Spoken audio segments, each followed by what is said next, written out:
Hai teman-teman klinik seni, apa kabar akhir pekan ini? Mudah-mudahan baik-baik aja.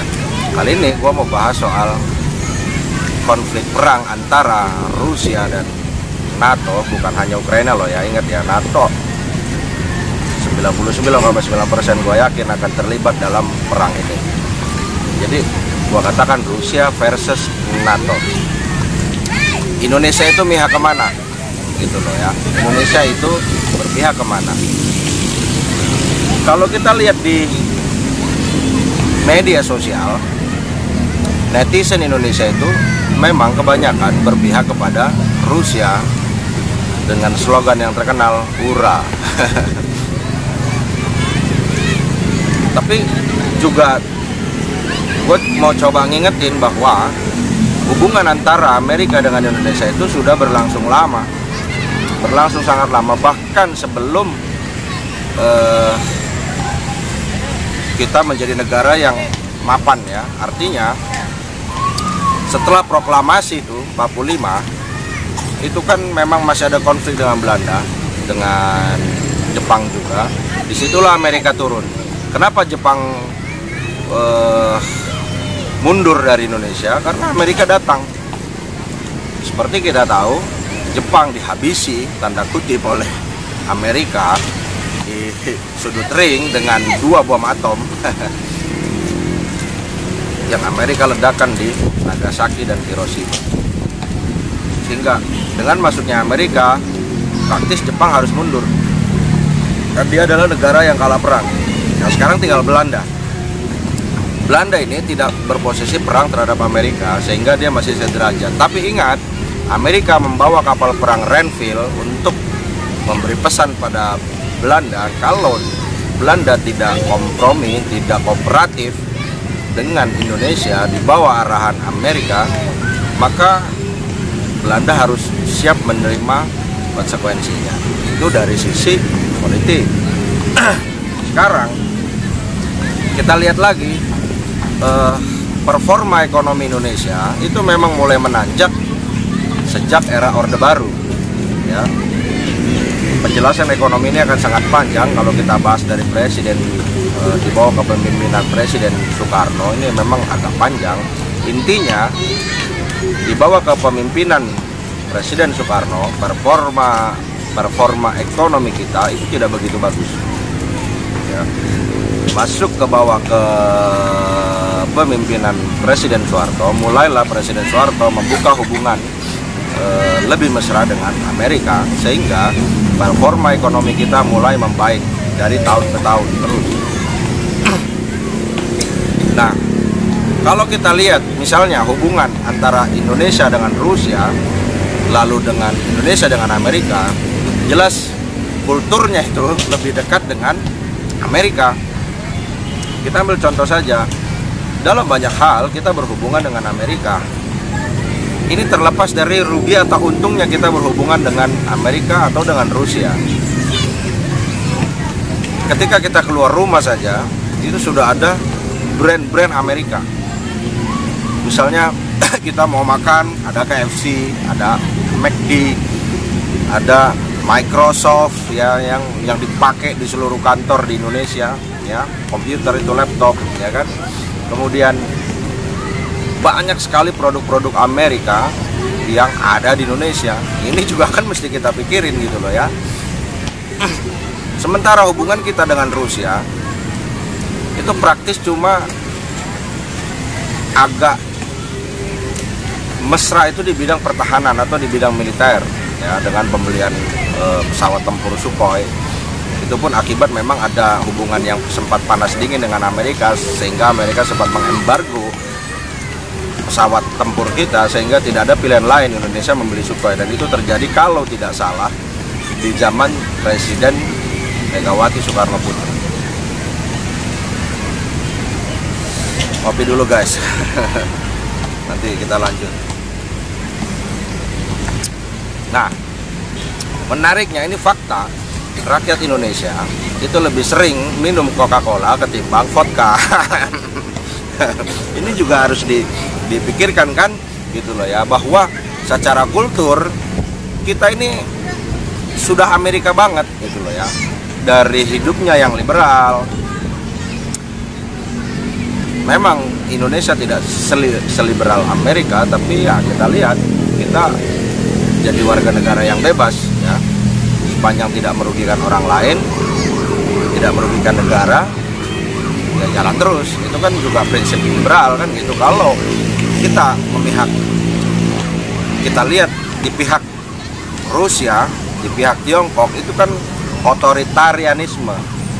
Kepentingan negara itu di atas segala-galanya. Jadi kepentingan individu itu harus selaras dengan kepentingan negara dalam pengertian politik. Ya jelas politik negara gitu loh ya. Gue mau flashback sedikit, bahas blok timur dan blok barat, itu cirinya apa bedanya gitu. Blok barat atau Amerika dengan sekutu itu driven by capital gitu. Dia di manage, berjalan itu memang dengan sistem permodalan, dengan sistem uang, sehingga prinsipnya adalah di mana cuan ada, disitulah mengalir kebijakan. Itu prinsip negara-negara kapitalisme yang dianut oleh Amerika dengan sekutu, dengan Eropa Barat misalnya ya. Nah, negara-negara otoritarianisme atau blok timur ini berbeda, driven by ideology gitu loh. Jadi disetiri, dinakodai oleh kepentingan ideologi ya. Seperti kita tahu misalnya dulu Uni Soviet dan RRC itu nggak bisa bebas ya. Kepentingan individu harus mengikuti kepentingan negara. Itu sekilas tentang blok barat yang liberal kapitalis dengan komunis. Masing-masing punya kelebihan, masing-masing punya kekurangan. Tapi faktanya tahun 90-an seluruh dunia akhirnya mengadopsi prinsip liberal kapitalisme ini, termasuk Indonesia ya. Indonesia ini disebut mengikuti corak gaya politiknya blok timur juga tidak, memang juga tidak liberal kapitalis, tapi pada prakteknya di Indonesia sendiri liberal kapitalis. Siapa punya modal dia bisa bangun, dia bisa beli lahan, dia bisa mengelola negara ini kan gitu. Nah, balik lagi, apa sih keuntungan Indonesia kalau memihak Rusia, atau misalnya kalau kita berpihak kepada Amerika atau NATO gitu. Ya bahwa volume perdagangan kita misalnya itu kan lebih banyak dengan Amerika, dengan sekutu kan, ketimbang dengan Rusia gitu. Memang kita juga punya volume perdagangan yang besar dengan Tiongkok, tapi kan Tiongkok sampai saat ini ofisialnya itu tidak terlibat dalam konflik ini.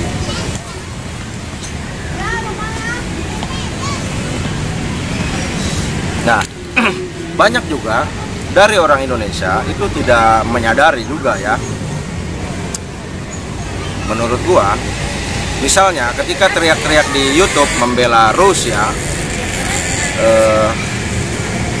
mereka teriak-teriak di platform di mana itu Amerika yang bikin. Ya, misalnya kita ngomong ini YouTube aja ya. YouTube itu kan orang Amerika kan. Jadi ketika konflik perang Rusia-Ukraina terjadi, maka YouTube menyetop semua monetisasi YouTuber Rusia dan YouTuber Ukraina.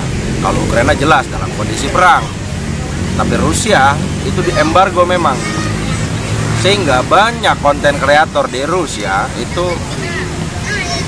pendapatannya nol.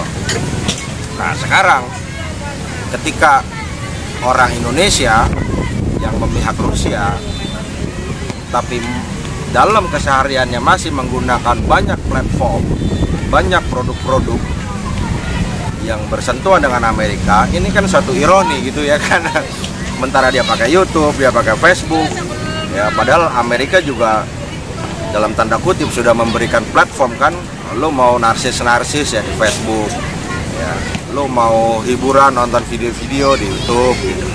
Lo mau searching, mau cari tahu GPS, itu lo harus Google gitu kan. Ya, ini yang ya come on gitu kan, kita mesti sedikit, termasuk kaos yang gue pakai ini merek Amerika. Ini merek Amerika gitu loh. Converse ini kan merek Amerika ya kan. Nah,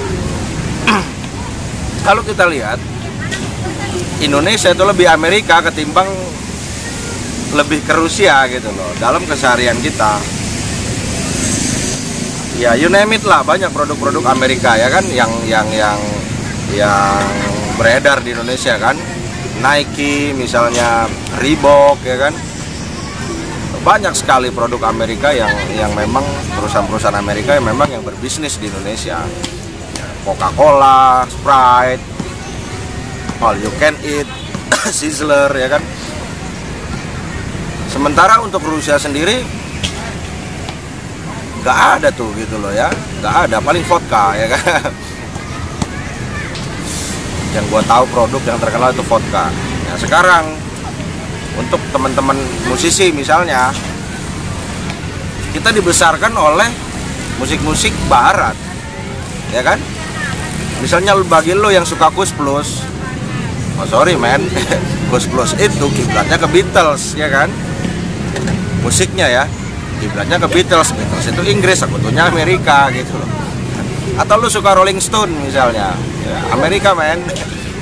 Atau lo Metallica gitu, Amerika juga men. Lo anak grunge, demennya Nirvana, Pearl Jam ya, band-band Seattle ya, itu Amerika juga gitu ya kan. Nah seumur hidup gua nggak pernah misalnya senang sama band Rusia. Gua nggak tahu itu band Rusia. Atau misalnya ada penyanyi solo Rusia gitu ya kan. Kita ini terutama generasi 80 ya, generasi 80, generasi 90 misalnya, itu memang sangat dibesarkan oleh kebudayaan Amerika. Kita ini Amerika banget. Nah itu menggambarkan betapa dekatnya hubungan kita dengan Amerika. Maksudnya tuh seperti itu, bukan berarti gua ngajak teman-teman dukung Amerika, enggak juga gitu. Nah sekarang kita bahas Indonesia berarti harus memihak siapa gitu. Yang paling tepat itu menurut gua, kita harus berpihak pada diri kita sendiri untuk sementara ini gitu. Ya, memang Amerika itu suka memaksakan kehendak, galak, tapi sama Indonesia itu boleh dibilang tidak pernah. Memang dia ini kalau kata temen preman kan Amerika ini. Tapi Amerika ini jarang sekali kasarnya mukulin Indonesia, itu jarang. Ya, kalau Amerika mau ya sebentaran aja kan. Contohnya ya Irak, misalnya Libya, itu kan digebukin tanda kutip sama Amerika gitu loh. Ya kayak kita dalam dunia pergaulan dulu lah.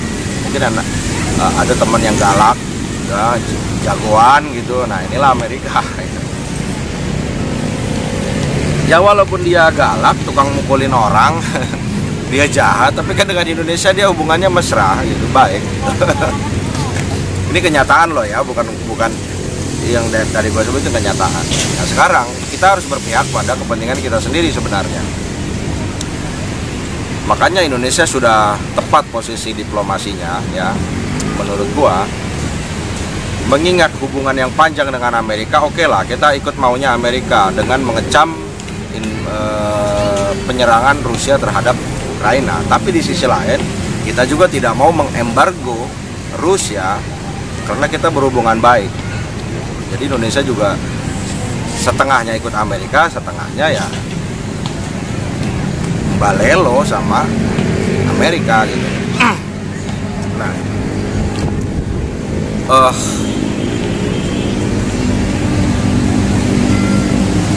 menurut gue ini penting sekali. Kita mulai harus memikirkan dampak perang ini. Seandainya misalnya Amerika kalah, kemudian Rusia jadi pemenang, konsekuensinya itu clear. Misalnya bagaimana nasib Google, bagaimana nasib kita konten kreator atau youtuber yang ada di Indonesia, misalnya di stop monetisasi. Kan banyak orang kehilangan penghasilan kan, tahu sendiri. Banyak sekarang orang Indonesia jadi YouTuber, ya kan? Bahkan public figure kita banyak yang jadi YouTuber gitu. Hampir semua public figure kita bikin YouTube, ya. YouTube. Ya, oke. Bahasa Indonesia aja YouTube lah ya. Jadi banyak jadi YouTuber. Kalau sampai Amerika kalah oleh Rusia, nasib YouTube terancam, nasib Google terancam. Sementara kita kemana-mana pakai Google Map, itu pakainya Google, dan itu perusahaan Amerika. Ya, orang Indonesia juga banyak pakai iPhone, ya. Dan itu juga perusahaan Amerika. Kalau sampai Amerika kalah, jelas iPhone terganggu gitu. Nah, konsekuensi ini yang harus kita pikirkan. Kita harus bersiap-siap gitu loh. Entah itu Rusia atau Amerika yang menang, nanti kita bahas di lain waktu ya. Tetap punya impact sama kita gitu loh. Nah, bagaimana kita bersiap-siap ini terhadap resiko dari hasil perang ini? Ambil contoh dulu misalnya, ketika kita bicara perang Perancis dengan Inggris ya, di Waterloo, itu memang dunia sedang menantikan menyimak hasil perang antara Napoleon Bonaparte melawan Inggris di Waterloo itu. Seandainya Perancis yang menang, maka Perancis yang menguasai dunia, menguasai Eropa pada waktu itu. Dan itu akan berpengaruh terhadap dunia bagian lainnya kan gitu. Karena panggung utamanya adalah Eropa. Nah, sekarang juga sama, panggung utamanya Eropa. Kalau terjadi hasil perang antara Rusia dan Amerika, itu juga berpengaruh terhadap kita, sebagaimana kemenangan Inggris ketika perang di Waterloo melawan Napoleon Bonaparte yang pada akhirnya membuat pound sterling itu menjadi mata uang dunia. Nah, Inggris menjadi negara superpower pada waktu itu ya, setelah menang perang. Nah, ini juga yang harus kita pikirkan, apa dampaknya buat Indonesia, persiapan-persiapan apa yang kita punya gitu. Nah, mudah-mudahan pemimpin kita punya solusi yang tepat. Saya acungi jempol terhadap pemerintah kita. Langkah-langkahnya saat ini masih elegan. Kita tahu Indonesia bukan pemain utama di dunia, jadi kita jangan sampai jadi pelanduk di tengah-tengah gajah berkelahi gitu kan. Gak lucu ya. Siapa yang menang, kita yang babak belur gitu. Jangan sampai. Nah, siapapun yang bertarung, kita mengambil untung, itu yang paling tepat. Makanya langkahnya harus elegan. Tidak terlalu kelihatan berpihak ke sana, tidak terlalu kelihatan berpihak ke sini. Bagi teman-teman yang masih berpihak kepada Rusia, silakan saja, tapi itulah faktanya bahwa secara kultur, ekonomi, Indonesia lebih dekat Amerika ketimbang Rusia. Kita hanya dekat dengan Rusia, itu soal pertahanan atau militer saja, itu pun nilainya tidak sebegitu besar. Satu-satunya kenapa netizen Indonesia kebanyakan mendukung Rusia adalah berita-berita betapa arogannya Amerika di dunia itu ya. Padahal kalau kita lihat arogansi misalnya Amerika, hubungannya dengan Indonesia itu tidak terlalu merugikan kita menurut gua ya, tidak seperti misalnya kejadian yang ada di Irak, di Libya gitu kan. Nah, misalnya lagi di Suriah gitu kan. Jadi Indonesia tidak seperti itu nasibnya kalau hubungannya dengan Amerika gitu. Artinya iya, Amerika arogan, tapi ketika berhubungan dengan Indonesia, Amerika tidak seperti berhubungan dengan Irak gitu. Ini juga harus jelas secara objektif ya. Gue cuma mau bahas itu aja. Kalau ada salah-salah kata, anggap aja gue bercanda dan gue minta maaf. Kira itu aja. Billahi taufiq wal hidayah. Wassalamualaikum warahmatullahi wabarakatuh. See you.